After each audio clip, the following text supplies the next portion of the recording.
ಉದ್ಯಮಿ ಸಿಜೆ ರಾಯ್ ಆತ್ಮಹತ್ಯೆ ಕೇಸ್ ತನಿಖೆ ಚುರುಕುಗೊಂಡಿದೆ. ಐಟಿ ಅಧಿಕಾರಿಗಳ ಹೇಳಿಕೆ ದಾಖಲಿಸಿದ ಎಸ್ಐಟಿ ಟೀಮ್.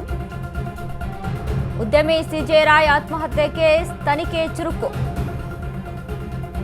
ಐಟಿ ಅಧಿಕಾರಿಗಳ ಹೇಳಿಕೆ ದಾಖಲಿಸಿದ ಎಸ್ಐಟಿ ಟೀಮ್. ನಾವು ದಾಳಿ ಮಾತ್ರ ನಡೆಸಿ ಪರಿಶೀಲನೆ ನಡೆಸಿದ್ದೇವೆ ಅಷ್ಟೇ. ಪ್ರಾಥಮಿಕ ಹಂತದಲ್ಲಿ ದಾಳಿ ನಡೆಸಿ ದಾಖಲೆ ಪರಿಶೀಲನೆ ಮಾಡಿದ್ವಿ. ಉದ್ಯಮಿ ಸಿಜೆ ರಾಯ್ಗೆ ದಾಳಿ ಬಗ್ಗೆ ಮಾಹಿತಿ ನೀಡಿದ್ವಿ. ಡಿಸೆಂಬರ್ನಲ್ಲಿ ನಡೆದ ದಾಳಿಯ ದಾಖಲೆಗಳ ಪರಿಶೀಲನೆ. ದಾಖಲೆಗೆ ಸಹಿ ಬೇಕಾಗಿರುವ ಹಿನ್ನೆಲೆ ಕಚೇರಿಗೆ ಬರಲು ಹೇಳಿದ್ವಿ. ಉದ್ಯಮಿ ರಾಯ್ನ ನಾವು ಯಾವುದೇ ವಿಚಾರಣೆ ನಡೆಸಿಲ್ಲ. ಸಿಜೆ ರಾಯ್ ಜೊತೆ ನಾವು ಹೆಚ್ಚಿನ ಮಾತುಕತೆ ಮಾಡಿಲ್ಲ. ರಾಯ್ ಅವರ ದಿನಚರಿಗೆ ನಾವು ಯಾವುದೇ ಅಡ್ಡಿಯನ್ನ ಪಡಿಸಿಲ್ಲ. ಮೊಬೈಲ್, ಬ್ರೀಫ್ ಕೇಸ್, ಲ್ಯಾಪ್ಟಾಪ್ ಪರಿಶೀಲಿಸಿಲ್ಲ. ರಾಯ್ ಬಳಿ ಪಿಸ್ತೂಲ್ ಇರುತ್ತೆ ಎಂಬುದು ತಿಳಿದಿಲ್ಲ ನಮಗೆ. ಎಲ್ಲ ನಾವು ಪ್ರೋಟೋಕಾಲ್ ಫಾಲೋ ಮಾಡಿದ್ದೇವೆ. ಬೆಂಗಳೂರು ಬಿಟ್ಟು ತೆರಳದಂತೆ ಅಧಿಕಾರಿಗಳಿಗೆ ಎಸ್ಐಟಿ ಸೂಚನೆಯನ್ನ ನೀಡಿದೆ. ಉದ್ಯಮಿ ಸಿಜೆ ರಾಯ್ ಆತ್ಮಹತ್ಯೆ ಕೇಸ್ ತನಿಖೆ ಚುರುಕುಗೊಂಡಿರುವಂತದ್ದು. ಐಟಿ ಅಧಿಕಾರಿಗಳ ಹೇಳಿಕೆಯನ್ನ ದಾಖಲಿಸಿದ್ದಾರೆ ಎಸ್ಐಟಿ ಟೀಮ್. ನಾವು ದಾಳಿ ಮಾತ್ರ ನಡೆಸಿದ್ವಿ, ಪರಿಶೀಲನೆ ನಡೆಸಿದ್ದೇವೆ ಅಷ್ಟೇ. ಪ್ರಾಥಮಿಕ ಹಂತದಲ್ಲಿ ದಾಳಿ ನಡೆಸಿದಾಗ ದಾಖಲೆಗಳನ್ನ ಪರಿಶೀಲನೆ ಮಾಡಿಸಿದ್ವಿ. ಸಿಜೆ ರಾಯ್ ಆತ್ಮಹತ್ಯೆ ವಿಚಾರಕ್ಕೆ ಸಂಬಂಧಪಟ್ಟಂತೆ ಇದೀಗ ತನಿಖೆ ಚುರುಕುಗೊಳ್ತಾ ಇದೆ. ಅದರಂತೆ ಎಸ್ಐಟಿ ಟೀಮ್ ಇದೀಗ ಅಲ್ಲಿ ಇರುವಂತಹ ಐಟಿ ಅಧಿಕಾರಿಗಳನ್ನ, ಯಾರು ಆ ಟೈಮಲ್ಲಿ ಐಟಿ ಅಧಿಕಾರಿಗಳು ಹೋಗಿದ್ರೋ ಅವರನ್ನ ವಿಚಾರಣೆ ಸಹಿತ ನಡೆಸ್ತಾ ಇದೆ.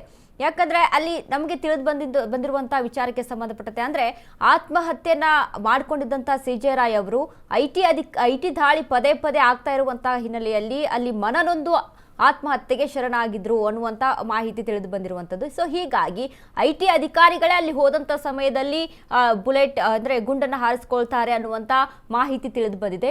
ಇದಕ್ಕೆ ಸಂಬಂಧಪಟ್ಟಂತೆ ಇದೀಗ ಎಸ್ಐಟಿ ಟೀಮ್ ರಚನೆ ಆಗಿ ಇದರ ತನಿಖೆಯನ್ನು ನಡೆಸ್ತಾ ಇದೆ. ಅದರಂತೆ ಐಟಿ ಅಧಿಕಾರಿಗಳ ತನಿಖೆಯನ್ನು ಸಹಿತ ನಡೆಸ್ತು.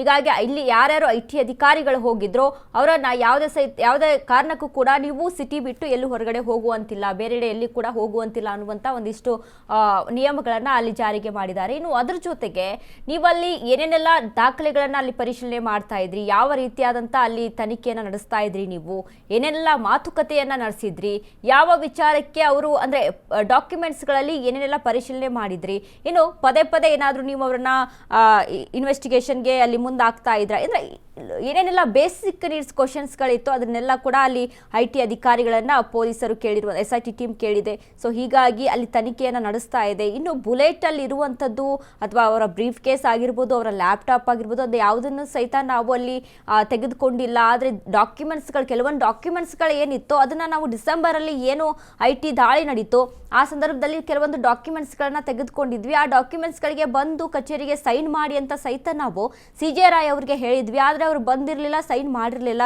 ಹೀಗಾಗಿ ನಾವು ಕೂಡ ಅಲ್ಲಿ ಆ ಒಂದು ನೆಕ್ಸ್ಟ್ ಏನು ಹಂತದ ಒಂದು ದಾಳಿ ಇರುತ್ತೋ ಅದಕ್ಕೆ ನಾವು ಮುಂದಾದ್ವಿ. ಹಾಗಾಗಿ ಅವರ ಒಂದು ಕಚೇರಿಗೆ ಅಲ್ಲಿ ಕೂಡ ಹೋಗಿದ್ವಿ. ಹೀಗಾಗಿ ಆದರೆ ಅಂಥ ಸಂದರ್ಭದಲ್ಲಿ ಅವರು ಅಲ್ಲಿ ಶೂಟ್ ಮಾಡ್ಕೊಂಡಿರುವಂಥದ್ದು. ಸೊ ಇದ್ರ ಬಗ್ಗೆ ಅದಕ್ಕೂ ನಮಗೂ ಯಾವುದೇ ಥರದಂಥ ಸಂಬಂಧ ಇಲ್ಲ. ನಾವೇನು ಅವರಿಗೆ ಪದೇ ಪದೇ ಅಲ್ಲಿ ಟಾರ್ಚರನ್ನು ಕೊಡ್ತಾ ಇರಲಿಲ್ಲ, ಏನಿಲ್ಲ. ಹಾಗಾಗಿ ಯಾಕೆ ಅವರು ಈ ರೀತಿಯಾಗಿ ಮಾಡಿಕೊಂಡ್ರು ಗೊತ್ತಿಲ್ಲ ಅನ್ನುವಂಥ ಒಂದಿಷ್ಟು ಮಾಹಿತಿ, ಒಂದಿಷ್ಟು ಹೇಳಿಕೆಗಳನ್ನು ಇದೀಗ ಐಟಿ ಅಧಿಕಾರಿಗಳು ಕೊಟ್ಟಿರುವಂಥದ್ದು. ಆದರೆ ಎಸ್ಐಟಿ ಮಾತ್ರ ಈ ತನಿಖೆಯನ್ನು ಚುರುಕುಗೊಳಿಸ್ತಾ ಇದೆ.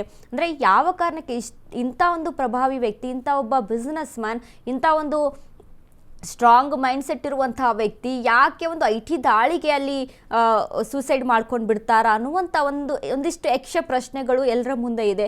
ಹಾಗಾಗಿ ಅಷ್ಟೊಂದು, ಯಾಕಂದರೆ ಒಬ್ಬ ಬಿಸ್ನೆಸ್ ಮ್ಯಾನ್ ಅಂತ ಅಂದಾಗ ಅಷ್ಟು ವೀಕ್ ಮೈಂಡ್ ಇರುವುದಿಲ್ಲ. ಬಿಸ್ನೆಸ್ಸಲ್ಲಿ ಎಲ್ಲ ಥರದಂಥ ಅಪ್ ಆ್ಯಂಡ್ ಡೌನ್ಸ್ ಇರುತ್ತೆ.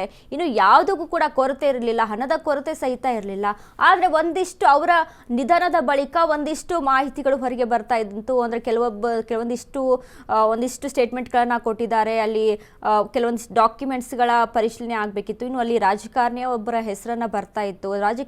ರಾಜಕೀಯ ವಿಚಾರಕ್ಕೆ ಸಂಬಂಧಪಟ್ಟಂತೆ ಒಂದಿಷ್ಟು ಫಂಡನ್ನು ಸಹಿತ ಕೊಡ್ತಿದ್ರು.